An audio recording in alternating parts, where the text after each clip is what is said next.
Ozigbo. So, Professor Soludo, yes, Thank you. apart from clarifying the point raised by the candidate of the APC, what in specific terms will you also do if you were to become Chief Security Officer of Anambra State? Thank you very much, Ruben. And so I have 4 minutes, 1 minute to rebuttal. And on both of them, let's put it on record. First of all, you say you engage. You only engage when you want to run for an election.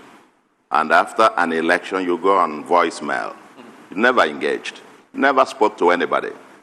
This is the one, and I will talk about it, who has engaged in and out of season. You were in Senate for 8 years, not one word about the IPOB and the agitations in the Southeast.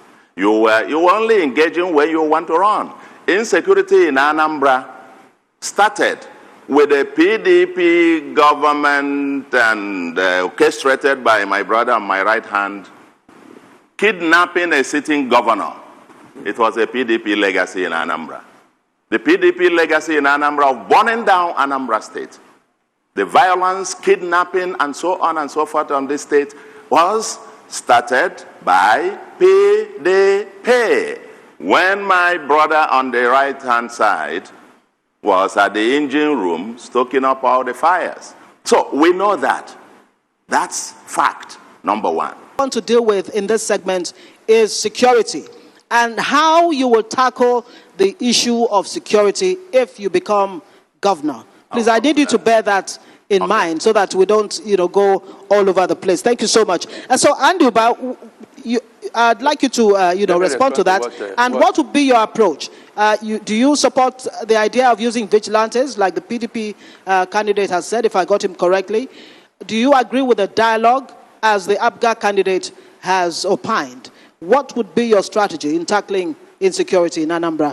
Remember I talked about dialogue, Richard, when I started about dialogue. I believe in dialogue, and I believe in the vigilante group. Number two, we set up a response team. Can I answer what he said about 2 minutes. Okay, about kidnapping and whatever he said. I wasn't involved. I don't know what he's talking about, kidnapping. I had no business in that kidnapping. Come on. Now, there's a white paper that came out on the There's a white paper on the kidnapping. Why didn't they put my name in the kidnapping? It has anything to do with it. What are you talking about? Let me tell you, I was a special assistant to the president of Nigeria in this country that knows about security. There's anyone knows about security. I know about security.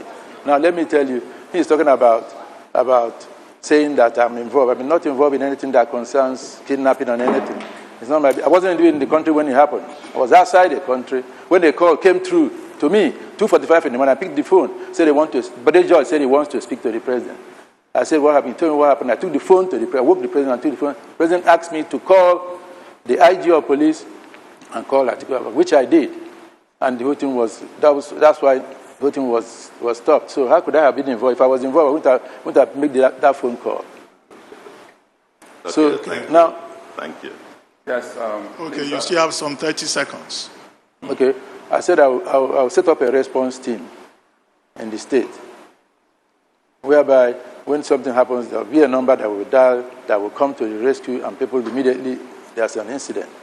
I sponsored the bill in the Senate the bill I sponsored was the prison reform bill, which I sponsored in the Senate, that was signed by the president into law. That's why it's a prison correctional institution in the Senate. You're saying I've been 8 years in the Senate and not doing anything. What did you do? I made sure you are the central bank governor. What have you done so far? You haven't done anything. You haven't done anything about it. You came they brought you to me, and I made sure. My brother brought you. Yes. Okay. Sorry, audience, please. How can you say what we know? Sorry, we need to point out at this here right now. No clapping, no jeering, no cheering, please.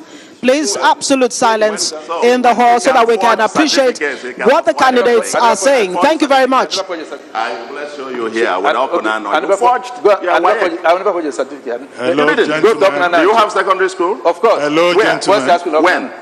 Come on. When did you graduate? 1974. 1974? Yes. That you have senior school certificate?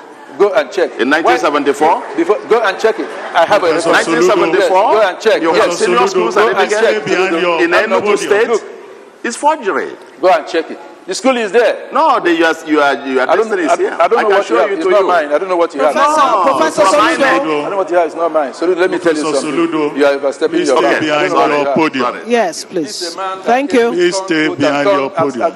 came to- Well, to very put in quickly, order. please. thank you. We want to keep this very civil. Yes. Thank you. No abusive words, no noise from the auditorium.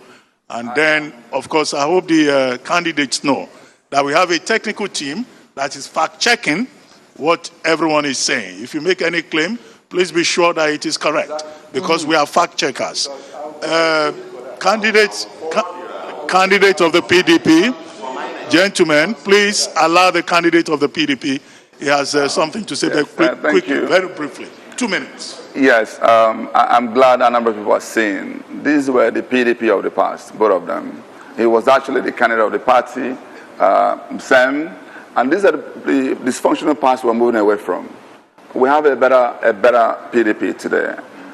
When my brother Soludo was talking, again, going back to those theoretical statistics, when a number of people can see what is happening, we have the best unemployment. Show me where the people that get employed. Look at it. I hope you're paying attention. Look at the road networks. Why don't he say that we have the worst road network in Nigeria today? What doesn't he say? Why doesn't he say that we have the worst competitiveness index? I mean, 23 different categories out of 35 in Nigeria. There's several things wrong with Anambra. And if you think it's still not broken, then you're not fit to be here.